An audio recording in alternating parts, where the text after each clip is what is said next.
Alright, welcome back. So, we have replaced the toms, we have blended in the kick with the original kick, and now all we need to do is the snare. I typically use the top snare when I'm doing replacing because it gets the best attack. And let's go ahead and listen to the snare mic as it was captured.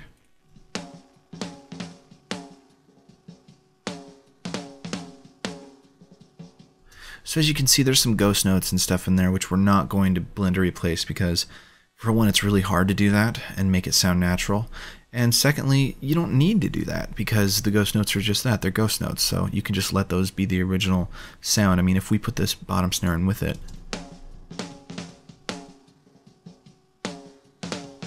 so it adds a little bit. Let's go ahead and blend that guy in. So first, let's create the track that our replacement is going to be going to. So that's going to be a stereo instrument track. Let's name it Snare Rep for snare replacement. And let's solo it out. Now let's make it go out to bus 5 and 6 because that's going to be the snare bus. Alright, so it's going out to 5 and 6, so now whatever's going to be playing on this track will be going through the snare bus and then out 1 and 2 to the drum box, which has some multi-band compression and some EQ and the full kit. Okay, so first things first, there's no cleaning with the snare like there would be with the toms. You just have the original snare and everything bleeding through it. And let's go ahead and double click on it and open up the DRT, which is under Audio Suite Instrument Massey DRT. It's a Massey drum replacement tool. Make sure everything's double clicked on the snare top and then just simply hit Analyze. Beautiful. Now, there's a lot being triggered right now. Like, for instance, yeah, let's take a listen and see what this sounds like.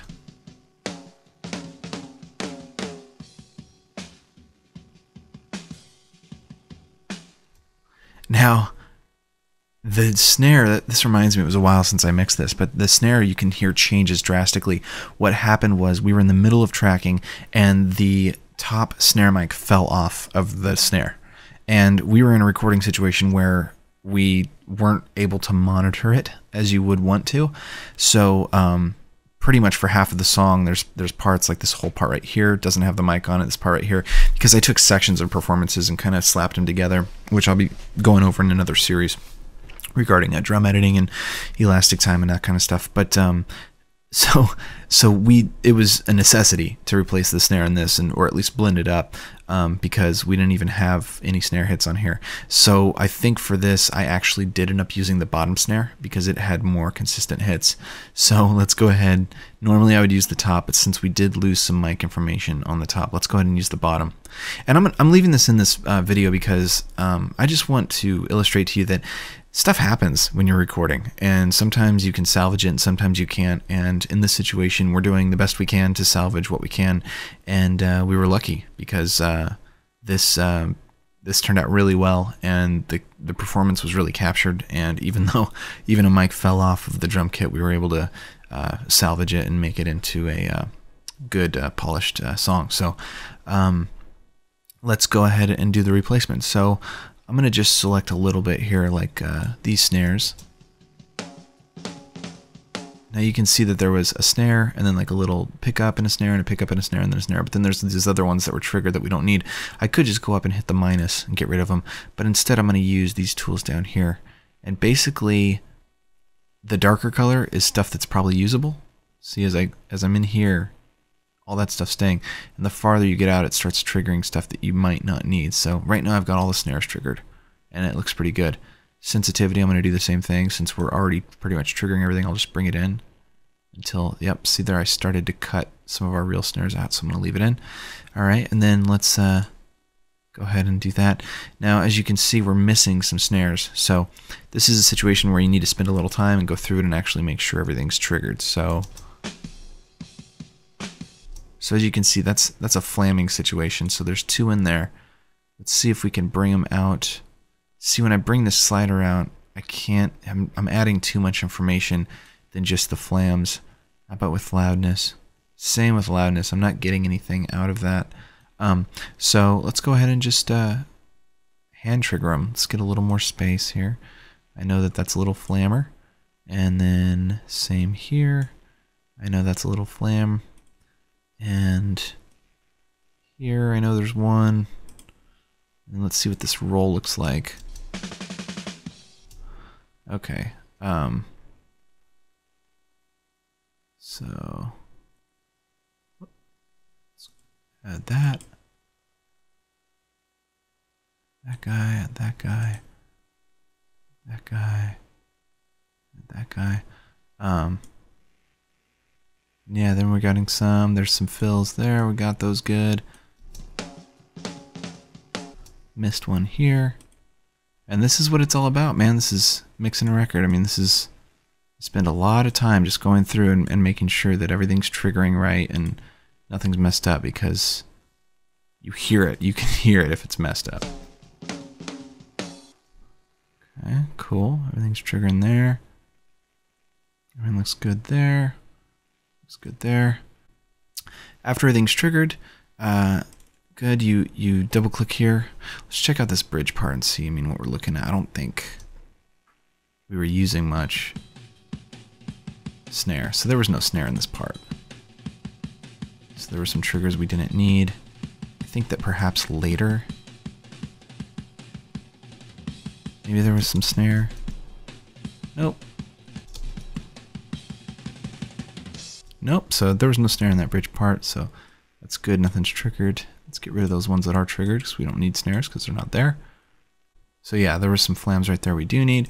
So anyway, so we've got it. It's all there. It's all analyzed. So the snare on my overhead is D. So I'm going to go ahead and select D, and then I'm just going to drag and drop down to my snare replacement track.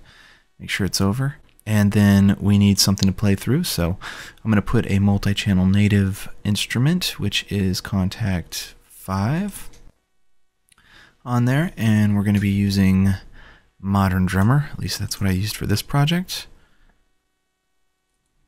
Now it's loading the whole drum kit right now, so look at all this RAM it's taken up. I don't need all that, I just need the snare. So I'm going to hit Purge, update sample pool, it goes to 0, and then I can start playing it, and it'll start selecting the samples and start loading the samples that it's triggering. And here we go. Sample this snare too. So it's missing some because it needs to load those samples. Okay, but see if we go back, it's probably loaded now. Cool. And miss those. Let's see, it's probably loaded now.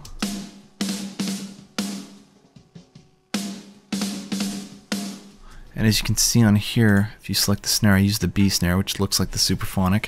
I added a little overhead mix, a little room mix. I down-tuned it like slightly, and then I messed with the hold and the decay. But that's all stuff you can just play with, you know what I mean? See if I just solo the snare by itself. See all that decay I don't need. Bring it back. Now as you can see, right now it's just the snare by itself completely replaced, and I didn't want to completely replace it. I still do want snare. I want the actual perform snare because it just doesn't sound human if it's not. So I want to leave the original snare in there.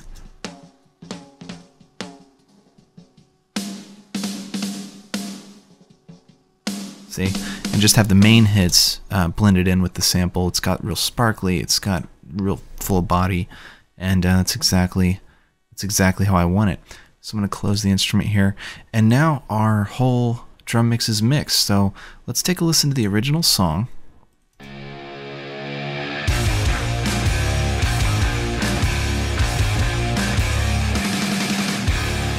And now let's listen to the kit.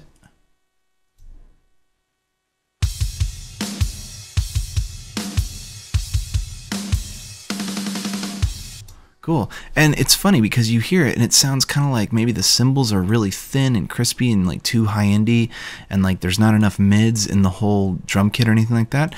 But when you have the guitars and bass and the vocals come in, I mean, everything fills up that space, so that space is kind of needed to give clarity in the mix.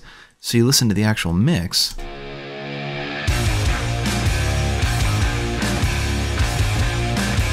and it sounds full. You listen to just the drums, which this is the final drum mix, I mean, pretty much, and it sounds a little different.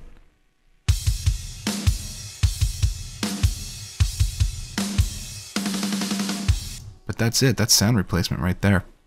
And while we technically did replace the toms, we didn't replace the snare or the kick. We just sort of blended in a sample into those. But check out with the toms.